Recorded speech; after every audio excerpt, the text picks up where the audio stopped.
welcome again to Mhelbeth's Table. Thank you so much to all of you who watch my YouTube channel. And today we will make a very comforting and very healthy chicken stew. Alright guys, here are the ingredients.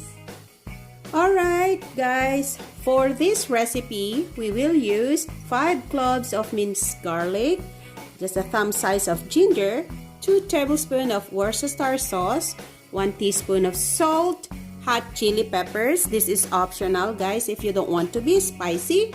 1 tablespoon of cooking wine, 2 tablespoons of tomato paste. I have 2 bay leaves and a cilantro leaves.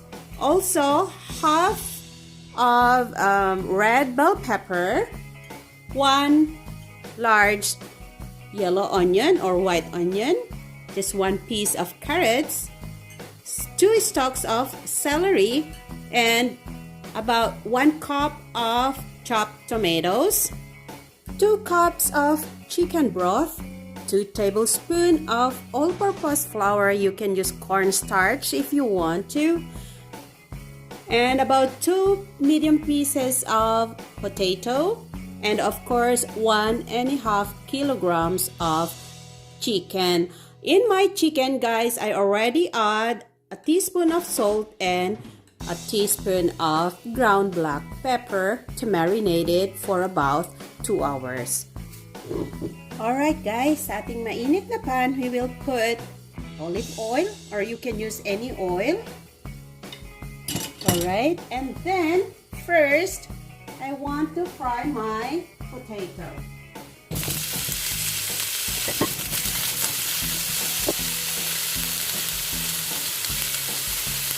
Alright guys, let's set this aside. Olive oil. Alright, and we will fry our chicken, marinated chicken.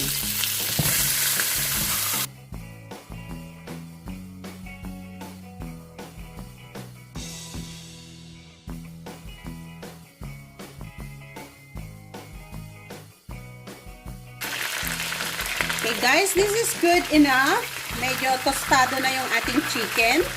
I want it to be like this. Okay? So, I will set this aside and we will continue with our chicken stew. Alright? Wow, this is so good.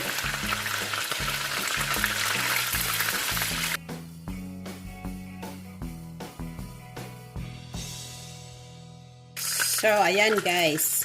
Sarap. We'll set this aside.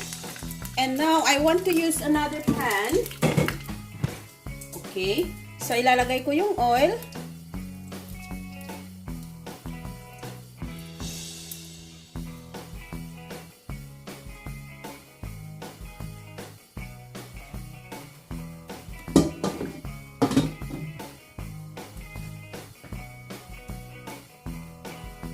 Alright guys, I think this is hot enough. Then, ilalagay ko na yung ating garlic and ginger. Yeah. Then also, I'll put in the onion.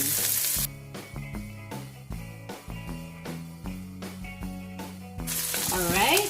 Then you may add the red bell pepper. And also, celery. Smells good. And your tomato.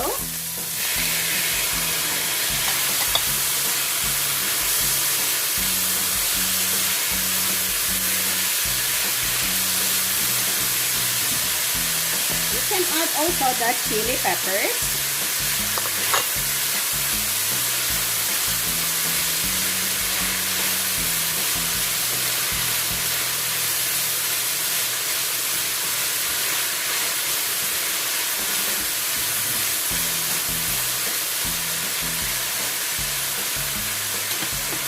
Then guys, tatakpan natin for a bit.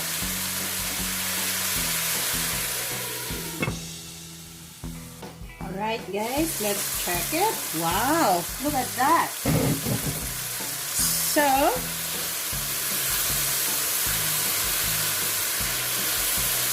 We can now add the all-purpose flour.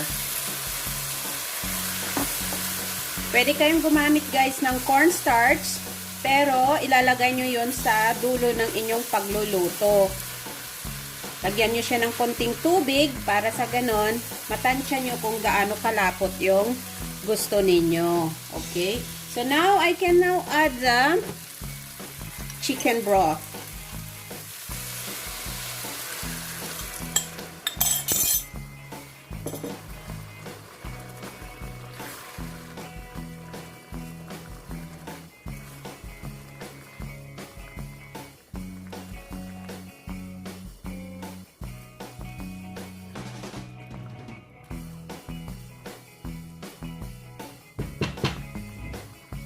You can add the carrots as well.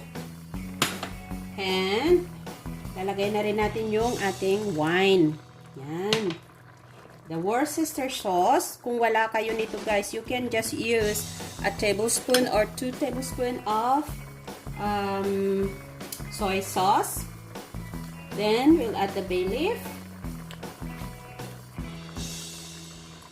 And the tomato paste.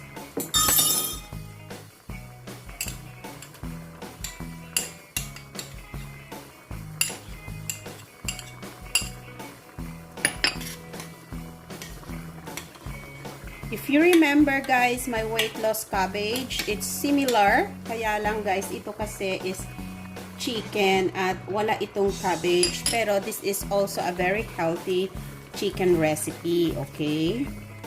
Yan, imimix natin siya.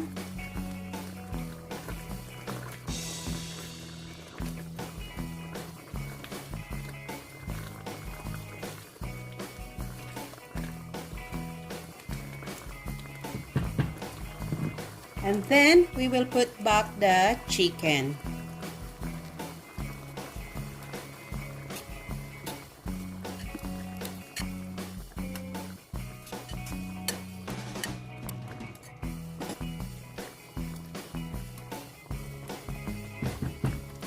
And then guys, we will simmer this in a low heat for about 15 to 20 minutes before we add in the potatoes. Okay? Okay guys, after 20 minutes, ayan na. Our chicken now is so very soft. And our sauce is very thick na rin siya. Alright?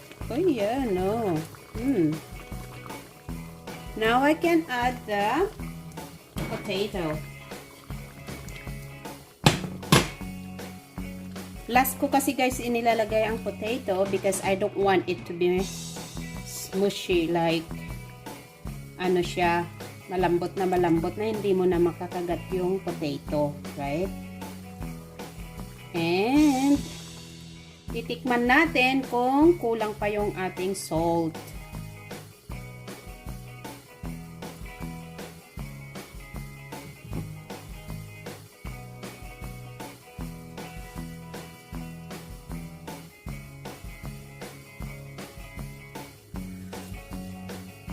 Wow, it's so good guys. I just need to add the teaspoon of salt.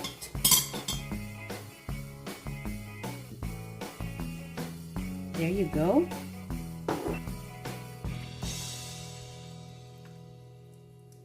Ito ay kakaibang kaldereta.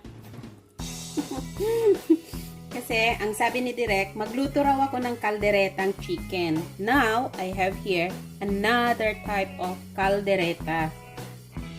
Mas healthy. Kasi, maraming vegetables na inilagay ako. This is done, guys. My potato is already soft enough. So, for the last part, maglalagay na ako ng cilantro. You can put parsley if you want or green onions. Okay? Kung wala naman, that's okay. That's good enough. Masarap na siya, guys. Kahit wala ito. Ayan, luto na guys ang ating chicken stew. Kakaiba ito guys, napaka-healthy siya at napakasarap din.